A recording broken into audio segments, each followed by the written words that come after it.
এই মুহূর্তে অবস্থান করছি গোপালপুর কালীখোলা বাজার সংলগ্ন ওহাব ব্যাপারীর বাড়িতে আমি অবস্থান করছি।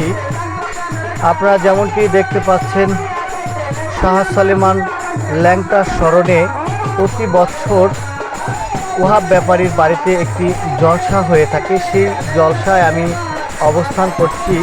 আপনারা দেখতে পাচ্ছেন যে বিভিন্ন জায়গা থেকে আসা ভক্তবৃন্দ আজকের এই অনুষ্ঠানে কিন্তু তারা উপস্থিত হয়েছেন এবং আমরা দেখতে পাচ্ছি যে শিল্পী রয়েছেন, যে শিল্পীরা কিন্তু সামা গজল পরিবেশন করছেন এই ল্যাংটার স্মরণে।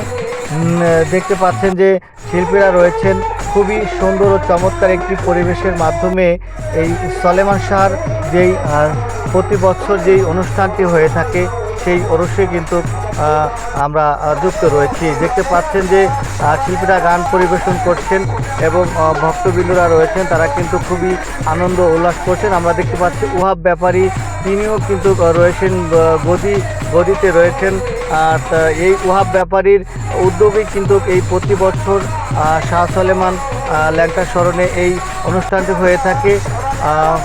মরহুম মালেক ব্যাপারীর পুত্র ওহাব ব্যাপারী, আমি যতটুকু জানি মরহুম মালেক ব্যাপারী তিনি শাহ সলেমানের ভক্ত ছিলেন। সেই স্মরণে এই অনুষ্ঠান অনুষ্ঠিত হলো।